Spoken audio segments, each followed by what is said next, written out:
Ouh, nous voilà de retour dans Avant d'aller se rendormir. Oui, le seul podcast d'histoire pour ceux et celles qui se lèvent la nuit pour aller faire un petit pissou et qui sont pressés de se coucher. Parce qu'il y a sûrement des monstres et des tueurs assoiffés de sang qui les guettent dans le couloir sombre parsemé de fenêtres qui les conduit au cabinet. Eh bien bravo pour ce petit pitch, Yop. Non, Yep, je suis Yep. Yep, Yop, c'est la même chose, va. Non, c'est mon cousin issu de Germain. Et moi, je suis 1, 2, 3 go pour vous sévir, chers et chers Zadaros. Nous allons vous raconter une petite histoire extraite de la cave à Dan. Une parfaite pipi story. Sinon, ça va toi en ce moment ? Oh, vite, notre Adaros adoré est déjà revenu sous la couette. Commence. Ok, on y va.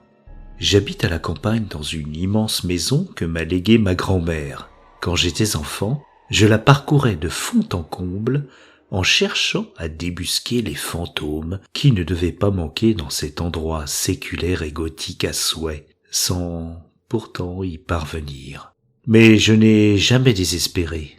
La nuit est fraîche et calme.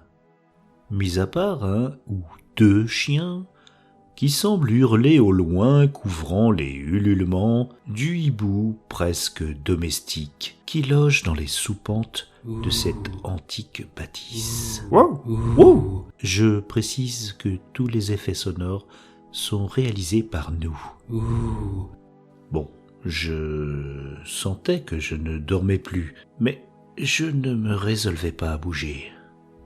Ma vessie semblait prête à exploser, mais par contre, ma bouche était sèche, extrêmement sèche. Alors, as-tu soif ? Je sentis mon esprit sursauter, mais pas mon corps. Qui avait donc parlé dans ma chambre ? C'est moi, ta carafe. Je m'aperçus que mes yeux pouvaient quant à eux bouger, et je fixai alors la carafe posée sur ma table de nuit, de style Empire 19e, avec un petit plateau en marbre très joli. J'étais sûr au moins d'en tirer 1 000 € dans l'émission Affaires conclues. En plus, Sophie d'avant m'a toujours... Tu te perds dans les détails. As-tu soif ou pas ? J'avais la bouche si sèche que ma langue semblait vouloir se fossiliser dans mon palais.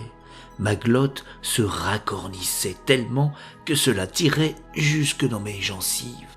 De plus, ma vessie semblait pulser de vagues de douleur. Alerte, alerte, mais je ne pouvais toujours pas bouger. Je souffrais, mais d'un autre côté, j'étais heureux. Enfin, je rencontrai mon premier fantôme. Le fantôme de la soif. Bon, pas le plus drôle de la maisonnée, mais c'était un début. Oh, ça va, hein ? Et susceptible avec ça. C'est juste que c'était pas écrit dans le script. J'apporte une note d'improvisation, c'est pas trop, non ? Ah, ok. Maintenant on improvise. Eh bien allez, ok. J'avais bien sûr déjà entendu parler de paralysie du sommeil, mais je sentais qu'il ne s'agissait pas de cela. Ma bouche s'asséchait encore de plus en plus, et les élancements urinaires douloureux palpitaient à présent jusqu'au bout de la plante de mes pieds. Mon œsophage semblait se contracter. Il ne te reste plus très longtemps. Dis-le que tu as soif et tu seras soulagé. N'est-ce pas, Albert ? Mais qui était donc cet Albert ? Albert, le pot de chambre. Bon, time out.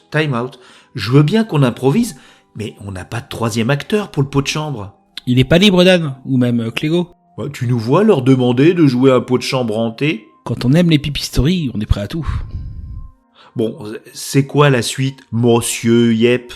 Le pot de chambre et la carafe se liguent pour tuer mon pauvre personnage ? En gros, c'est ça. Alors, tu me pardonneras, mais ça va finir par ressembler à la version Disney de La Belle et la Bête, ton histoire. Et alors, on n'est pas obligé de faire peur à chaque fois, non ? On fait de la pipistorie. Oui, bon. Pas leur truc de crépistorie, là. Chers Adaros, venez sur notre Discord pour discuter de la direction que devrait prendre ce podcast. Mais en attendant, regardez bien sous le lit. Le cadavre de votre tante acariâtre vous y attend peut-être.